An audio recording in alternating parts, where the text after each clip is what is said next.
Sebelum saya bacakan Bismillah Fatihah, tak beritahu tentang ilmu tafsirnya, karena ini penting sekali. Fatihah itu dawuhnya Allah, tentu itu dawuhnya Allah. Saya ulang lagi, itu kalam Allah. Tapi yang sudah diberikan kesampaian ke kita semua, sehingga seakan-akan itu menjadi dawuhnya kita ke Allah. Jangan salah loh ya, Fatihah itu dawuh Allah, tapi sudah diberikan ke kita, sehingga posisi kita itu yang punya itu. Saya pekerjaan Anda ini barokah. Kemudian yang terakhir saya beri ijazah tentang Al-Fatihah ya, karena ini surat yang populer. Kalau saya ijazahi Quran 30 juz pasti sampean nggak hafal ya. Atau ijazah surat Baqarah, kalau mau Baqarah mau. Ijazahi surat Baqarah mau 2 juz setengah. Mau Mas Asep? Ya Fatihah aja yang gampang ya. Nah, ya kulhu Fatihah ini paket ringan ini. Tapi pahalanya apa? Besar. Ini beda ya, artinya selama ini mungkin Anda baca tapi monoton ya. Tapi ini saya bacakan teks aslinya tentang istilahnya itu mazaya itu kelebihannya Fatihah. Saya baca Arabnya dulu, nanti ini terakhir ini ijazah. Tadi kan saran-saran umum tentang sosial. Ya, pokoknya jadikan kebaikan itu punya nilai sosial yang baik lah. Jadi nanti orang yang nggak amanah nggak laku. Ya, calon bupati, gubernur, presiden yang nggak amanah juga nggak laku. Begitu juga kiai yang tidak amanah juga nggak laku. Suami yang nggak amanah juga nggak laku. Istri yang nggak amanah juga. Sehingga kebaikan ini jadi nilai sosial yang dalam tanda kutip sudah keniscayaan ya. Yang diinginkan Allah itu seperti itu, bukan kebaikan yang dipaksakan karena kekuatan negara. Maksudnya kalau bisa kebaikan itu tidak usah dipaksakan, memang sudah satu kebutuhan. Tak cerita-cerita di negara maju itu, bahkan apapun jatuh itu nggak ada yang ngambil apa itu. Makanya gambarannya Mekah Medina kan gitu kan, barang jatuh nggak ada yang berani apa ngambil, itu saking sudah jadi sistem. Sehingga banyak negara di Eropa itu yang sampai nggak punya tentara, nggak punya polisi karena kebaikan sudah. Nah kita kan masih capek, polisinya aja capek, apalagi masyarakatnya, karena ya kebaikan itu belum jadi nilai bersama. Nah, kita selain ditopang negara, ada polisi, ada tentara, itu kita usahakan kebaikan itu jadi nilai bersama. Tadi wa'tamiru bainakum bima'ruf. Dan kita punya reputasi yang bagus dalam bab ini. Saya masih ingat kecil saya itu yang jilbaban hanya keluarga kiai. Sekarang rata-rata masyarakat itu jilbaban. Dulu yang sekolah SMP, SMA itu jilbaban kadang dulu malah dilarang ya, harus sama seperti itu seragamnya. Sekarang sudah boleh. Dan nyaman. Lama-lama yang dapat simpatik ya yang pakai pakaian model tertutup seperti itu. Lama-lama gampangane cara wong golek mantu ya golek yang seperti itu daripada yang blodor. Lama-lama jadi nilai bersama. Ya ingin saya seperti itulah. Di terminal juga sama. Orang mau makan cari warung yang kelihatan ada ayat kursinya, pakai jilbab, atau paling enggak dia enggak mungkin lah nyuguhkan yang tiren atau yang haram. Akan ada garansi sosial. Ada apa? Ada garansi apa? Sosial. Dengan penampilan yang soleh itu kan, masa iya nyuguhkan oplosan babi gitu misalnya itu.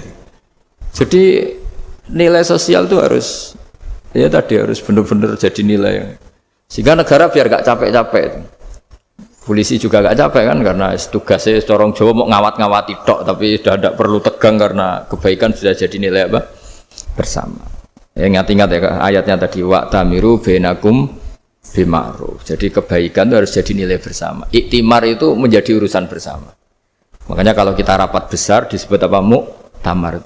Muktamar itu urusan bersama. Ya tadi imamnya sholat juga menopang Gojek karena enggak lama-lama nopang Grab, nopang Kernet, nopang penjaga Indomaret, penjaga bensin, pom bensin.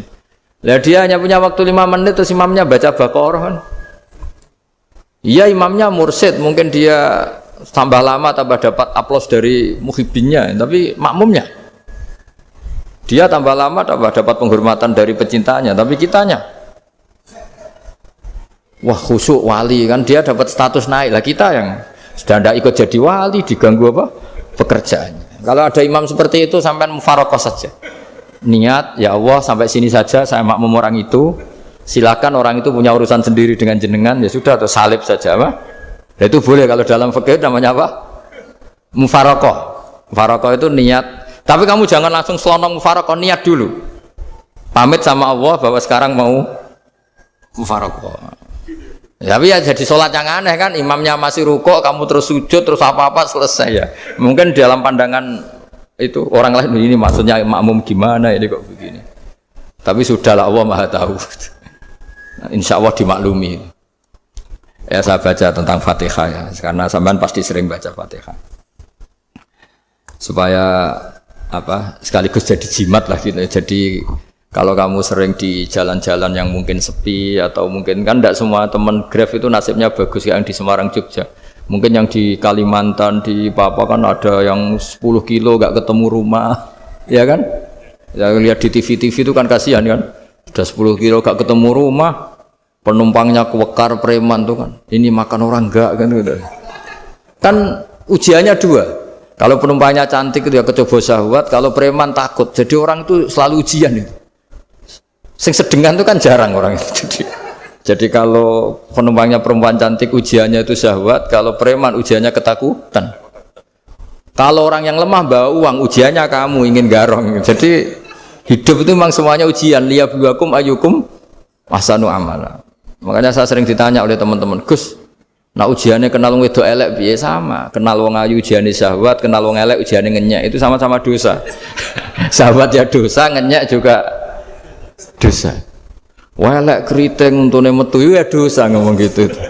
Kadang-kadang orang berpikir enak kancanan wong elek gak dosa. Kata siapa kancanan wong elek itu ya dosa karena bawaannya ngenyek. Ngenyek itu menyepelekan itu. Makanya saya itu ya nggak mau berteman sampean. Nanti kan bawaannya ngenyek atau seneng ya tidak tahu. Ya sudah ada takdir saja kalau ketemu ya tak ulang ngaji gitu. Tapi ini ngaji terakhir, setelah ini ngaji biasa aja, tidak usah resmi gini. Ngaji kok resmi aneh. Pokoknya nanti suatu saat kalau pandemi sudah berlalu saya akan ngaji Rebona, ini ngaji. Ini ngaji yang kurang bagus karena ngatur kiai kurang berkah ini. Nanti tapi ya lumayan lah masih mau ngaji. Ngaji kok tanggal ini jam ini. Sekarang suatu saat kamu tak panggil, Mas Wahyu datang ke sini jam ini tidak mesti bisa. Mungkin pas ada acara apa, oh, maaf ke sini pas ngecek pas apa.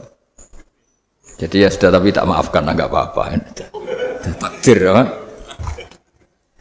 Tak bacakan supaya sampean tahu keramatnya bismillah. Nah, sebelum saya bacakan bismillah Fatihah tak beritahu tentang ilmu tafsirnya karena ini penting sekali. Fatihah itu dawuhnya Allah, tentu itu dawuhnya Allah. Saya ulang lagi itu kalam Allah. Tapi yang sudah diberikan kesampaian ke kita semua. Sehingga seakan-akan itu menjadi dawuhnya kita ke Allah. Jangan salah loh ya. Fatihah itu dawuh Allah tapi sudah diberikan ke kita. Sehingga posisi kita itu yang punya itu. Nah kenapa ini perlu dijelaskan? Karena nanti ada kalimat iyyaka na'budu wa iyyaka nasta'in. Kalau itu masih kalam Allah, berarti Allah ngomong ke kamu, ngendikan ke kamu, kepadamu aku menyembah. Masa Allah menyembah kamu? Nah sehingga ilmu tafsir itu menyelesaikan itu dulu ya. Saya ulang lagi ya, sebelum sampean sering baca Fatihah, aku yakin ya sering baca. Tapi barokahnya tidak paham itu tidak pernah janggal. Enggak paham itu ya penting supaya tidak iskal, tidak janggal. Sebetulnya di kalimat itu ada yang janggal. Kalau Fatihah itu kalimatnya Allah atau kalam Allah, bagaimana dengan kata-kata iyyaka na'budu? Masa Allah ngendikan ke kita, kepadamu kami menyembah. Masa Allah menyembah kita? Maka penyelesaiannya secara ilmu tafsir gimana? Semua ulama mengatakan, bukan satu dua, semuanya mengatakan di Fatihah itu semuanya diberi kawalan kalimat. Saya ulang lagi ya, di Fatihah itu semuanya diberi awalan kalimat qulu, katakan wahai hambaku begini. Ya, katakan wahai hambaku begini. Nah, begini ini pelajaran dari Allah yang sudah diberikan ke kita. Terus kita mengatakan bismillahirrahmanirrahim, alhamdulillahirabbil, termasuk kita mengatakan iyyaka na'budu wa iyyaka nasta'in. Jangan bayangkan Allah ngendikan ke kita. Kalau Allah ngendikan kita berarti gini, hei Wahyu ihdinas siratal mustaqim, tunjukkan saya jalan yang benar. Nah nanti kamu terus, ya Allah, Anda aja minta tolong saya minta tolong siapa kan? Jadi panjang kan?